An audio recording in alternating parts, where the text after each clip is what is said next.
Oi pessoal, vim aqui no Portal Narrativa falar de um assunto muito importante e sério com todos vocês, que é a violência sexual contra a criança e contra o adolescente, que possui alguns tipos, a gente vai discutir. E esse vídeo eu fiz com base nos depoimentos que eu venho ouvindo ao longo de 10 anos de meninas que foram abusadas sexualmente ou até mesmo estupradas. E aí eu gostaria de repassar essas informações para vocês que são pais, avós, porque isso é muito importante e é algo muito sério. E aí eu te pergunto, você sabe se o seu filho, se a sua filha está segura onde ele está? Então eu vou falar para vocês dos tipos, fiz umas anotações aqui de umas informações que eu peguei com a assistente social Sara Carlândia, que é uma grande amiga, e atua nesses casos. E aí eu vou falar um pouquinho para vocês. Então, assim, o primeiro tipo de violência sexual é o abuso sexual, que conforme o Estatuto da Criança e do Adolescente, é uma ação que utiliza a criança ou adolescente para fins sexuais. A exploração sexual é a mesma ação, só que a finalidade, o objetivo é obter alguma vantagem financeira. Por exemplo, um pai, uma mãe, uma avó que explora sexualmente a criança, a adolescente, coloca para se prostituir, por exemplo. Esse é outro tipo de crime. E só lembrando a vocês que constitui-se crime não só presencial, mas também online, tá? Então aquela pessoa que gosta de ficar comentando na foto das meninas, das crianças, das adolescentes, linda, maravilhosa, tudo isso aí também pode vir a constituir um crime, tá bom? E tem a conjunção carnal ou estupro, que nesse caso aí a pessoa faz esse ato libidinoso, até mesmo a conjunção, estupro com uma menina menor de 14 anos, tá bom? Que é considerado estupro de vulnerável e pode dar até 15 anos de cadeia, tá? E até 10 anos de cadeia para quem submete, induz, impede de sair da prostituição uma criança ou adolescente, nesse caso menores de 18 anos. E aí eu volto a fazer a pergunta para vocês. Você tem certeza que o seu filho está seguro? Você tem acompanhado isso? Você acompanha a vida do seu filho e principalmente da sua filha, tendo em vista que o maior número de abusos é contra meninas, mas também ocorre com meninos. Então vamos lá. Quais são os primeiros sinais de abuso, de violência sexual, de que aquela criança ou de que aquela adolescente está sofrendo algum tipo de abuso sexual? A primeira coisa, gente, é a mudança de comportamento. Tá? Então, nos casos em que eu acompanhei, vi muito isso. A menina ou o menino começa a ficar agressivo demais, começa a ficar introspectiva, aquela pessoa extremamente fechada, não fala com ninguém, né? Começa a ter uma rebeldia exagerada, crise de pânico, tem medo de dormir sozinho, sozinha, não consegue fazer mais nenhuma atividade sozinho. Tá bom? Começa a ter comportamentos infantis, por exemplo, como chupar dedo, ou qualquer outro tipo de comportamento infantil que remete à infância, mas que a pessoa não está mais naquela fase. Então, os responsáveis devem ficar atentos a essa questão. Problemas de saúde, dores de cabeça, a criança passa a ter dor de cabeça repentina, passa a ter problemas gastrointestinais, começa a ir ao banheiro com maior frequência, vômito, até a própria crise de ansiedade, feridas na pele também, você deve ter muito cuidado com isso aí. Comportamentos sexuais, a criança começa a falar sobre sexo, algo que não é comum para a idade, começa a ter um interesse repentino por questões sexuais relativos a sexo, brincadeiras de cunho sexual também. E aí onde entra uma questão muito interessante, que são os desenhos das partes íntimas. Por exemplo, você que é responsável por uma criança, você acompanha os desenhos, as anotações dessa criança, que é isso. A agenda, por exemplo, o caderno escolar, quem é pai, mãe, avô, deve ficar atento a isso, observar essas questões, analisar o que a criança escreve, o que a criança desenha. Isso aí pode conter muita informação, inclusive de que ela está sendo abusada sexualmente, tá? Outra questão, que as meninas, no caso, conversavam comigo, elas diziam que sentiam muito a questão do medo, a própria ansiedade, não conseguiam mais na escola manter um bom rendimento escolar, não se concentravam para estudar. No caso, essas meninas que foram abusadas ou até mesmo estupradas. A questão da depressão, gente. Aquilo que se posta na internet, daí a importância dos pais acompanharem as redes sociais dos filhos.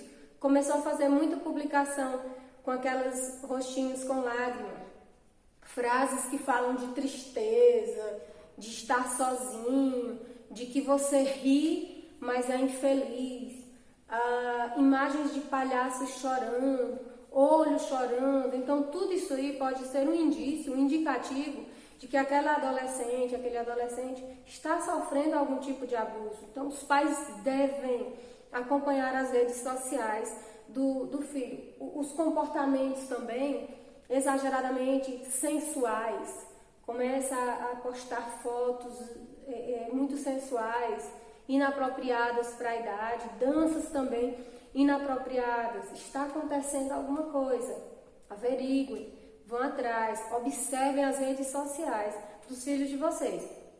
Primeiro que criança nem deveria ter rede social. Uma adolescente de 12, 10, 13 anos, 14 anos, que quer com rede social? Mas já que tem, a gente não pode impedir, infelizmente. Então, você deve acompanhar, monitorar tudo isso aí. E uma questão bem preocupante que as meninas que conversaram comigo me falaram é o constante pensamento de suicídio. Então, assim, por isso que é importante conversar. Não é frescura. Às vezes os filhos de vocês mudam de comportamento e aí a gente diz, olha, minha filha é rebelde, meu filho não quer nada com a vida. Então, observe se esses comportamentos não têm alguma ligação com o abuso, com algum tipo de violência sexual. Ah, mas isso não acontece comigo, jamais aconteceria na minha casa. Retirem esse pensamento da cabeça de vocês. Ah, eu sou rica, eu tenho dinheiro, isso jamais vai... Não importa. O abuso sexual, escolhe classe. Não escolhe se você tem dinheiro ou não, ele acontece em todas as classes sociais, em qualquer tipo de família. Então tenham cuidado com isso aí, jamais falem, não pode acontecer comigo. Não estou dizendo aqui que vocês devem começar a desconfiar de todo mundo, mas vocês não devem confiar em todo mundo, devem ter um cuidado redobrado. Então cuidado com as redes sociais dos filhos de vocês. Outra questão também muito importante é estarem atentos as redes sociais como o WhatsApp. Ah, meu filho tem a privacidade. Como assim? Não existe privacidade para criança de 12, 13, 14, 15 anos. É seu filho ou neto. Então, se ele está sob seu cuidado, você tem o dever, a obrigação de observar e de monitorar. Não existe privacidade para a criança, tá? Nesses casos, então, muito cuidado, porque grande parte dos abusadores, inclusive nessas vítimas que conversaram comigo, a questão do WhatsApp, eles assediam bastante pelo WhatsApp, pedem vídeos, pedem fotos, então tenham muito cuidado com isso aí. Sobre como aconteceu os abusos, o que as vítimas me falavam? Olha, a maioria citou a questão do abuso ou estupro por parte de alguém próximo à família. Não era um estranho, era um amigo do pai, um amigo do irmão, era um amigo da mãe. Então, sempre alguém muito próximo, ou até mesmo alguém de dentro de casa. Tive casos de meninas que foram abusadas pelo cunhado. A minha irmã saiu e confiava demais no esposo e acabou que ele cometeu um abuso, chegou até mesmo a estuprar aquela criança. Tive relatos de pessoas que foram abusadas dentro de igrejas, tá? Então tenham cuidado. Não é porque é um ambiente religioso que não vai acontecer. Muito cuidado. Repito, nenhum local é seguro se os filhos de vocês não estiverem sob vigilância, se não estiverem com vocês. Profissionais que abusaram, por exemplo, os pais confiam demais num determinado profissional e deixaram a filha ir sozinha. profissional aproveitou-se esqueci a palavra, mas assim, dessa confiança exagerada e abusou da criança, da adolescente. Então, muito cuidado. Acompanhem os filhos de vocês onde quer que eles forem. Vai ter um atendimento com o filho de vocês, não importa onde seja.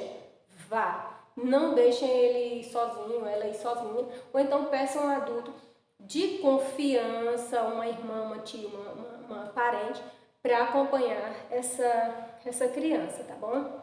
Outra questão também, que muitas meninas me relataram abusos por parte de professores. Ah, mas a instituição escolar está segura?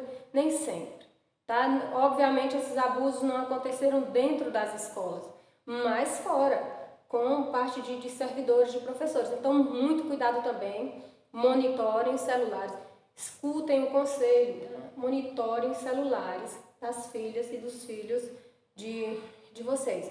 Outras também foram estupradas por pessoas que exercem algum cargo de autoridade, que supostamente seria para proteger aquelas crianças e adolescentes, mas estupraram. Então, muito cuidado também com isso. Tive caso de uma adolescente que não conseguia assistir a aula adequadamente, dormia bastante. Quando eu fui investigar, a gente foi investigar, a adolescente estava sendo explorada sexualmente pela avó. A avó prostituía a adolescente com fins aí financeiros. Outra questão também, que sempre as vítimas que conversam comigo, que conversaram ao longo de quase 15 anos, é a confiança que a família tem no abusador. Não é uma pessoa desconhecida, aquilo que eu falei no início, confiam demais, que inclusive é um dos aspectos que impede as vítimas de denunciarem, porque a família confia tanto no abusador que elas dizem que se denunciarem, elas serão tidas como mentirosas. O pai não acreditará, a mãe, a avó, os avós não acreditariam nessa denúncia que ela faria. Outro ponto importante que eu ouvi dessas meninas, algumas foram abusadas ao irem dormir na casa de amigas, isso mesmo, que é um costume comum entre pais permitirem que os filhos durmam na casa de outros colegas. Então, alguns relatos que nós tivemos de meninas que foram abusadas sexualmente, ou até mesmo estupradas, ao irem dormir na casa de algo que eu sugiro aos pais é um cuidado. Vocês deixam os filhos, para onde vocês permitem que os filhos de vocês se eles vão dormir em algum lugar, tenham muito cuidado com isso, tá? Então, muitas me relataram isso aí. Outra questão também de relato que eu tive foi assim, a mãe pediu para que as filhas fossem na casa de algum vizinho, resolver alguma coisa, e elas foram abusadas por vizinhos. Outra questão também que elas conversaram bastante. Sobre o porquê, que eu sempre perguntava a essas meninas se elas queriam que eu ainda cheguei a fazer denúncias formais, encaminhar para assistência para alguns atendimentos psicológicos. A maioria não quis. Quando eu perguntei a elas por que elas não denunciavam, a primeira coisa que elas me falaram, sempre na fala delas, era: tia, eu tenho vergonha. Então, a vergonha é um dos principais pontos para as vítimas não denunciarem. Tem vergonha de ter sido abusada, estuprada. Outra questão é medo da agressão, porque como são pessoas conhecidas, então, e ela estará próxima àquele agressor, então ela sempre teve medo de denunciar por conta disso. O terceiro fator, o fato de sempre elas me relatarem que os pais não acreditariam se elas contassem, por exemplo: mãe, o meu cunhado me estuprou. Mãe, o meu vizinho me estuprou. Então eles sempre disseram: tia, eu não tenho coragem de falar, porque eu tenho medo, eu vou ficar perto do agressor, eu tenho medo. Outra questão que elas sempre citaram na fala é não confiarem no sigilo dos profissionais. E aí essas meninas sempre diziam assim: tia, eu não confio, porque como é uma cidade pequena, eu tenho medo do meu nome ser exposto. Eu sempre falei: não, mas essas pessoas, elas têm ética, elas trabalham com ética, mas se vocês não confiam, tem outras formas de a gente denunciar. A gente vai deixar disponível aqui no Portal Narrativa para vocês diversos canais, inclusive que a minha amiga Sara Carlândia passou, que é assistente social, que eu peguei também no próprio Ministério Público, um monte de locais que vocês podem denunciar sem ninguém ficar sabendo. Então tem aqui o telefone, que é o Disque 100, que vocês podem denunciar, tem o site da Ouvidoria do Governo, Delegacia Virtual do Ministério da Justiça, a página no Instagram do Ministério Público, tem o WhatsApp do Ministério Público do Piauí, que vocês podem mandar mensagem, tem diversos números, que eu vou deixar todos aqui. Outra questão também é que chegou uma criança, um adolescente, com indícios, por exemplo, no hospital, sinal de abuso, de estupro, o médico deve chamar a polícia imediatamente e encaminhar a denúncia. Então, nos serviços de atendimento, de saúde, até nos postinhos, nos postos de saúde, essa denúncia pode ser encaminhada, tá bom? Outra questão também, você foi vítima, pode conversar com uma professora de confiança, se você confia, porque outra coisa que as meninas citavam para mim é que tem muita vergonha de conversar com os pais, que jamais teriam coragem, então elas buscam quem? Uma amiga próxima ou alguém de confiança.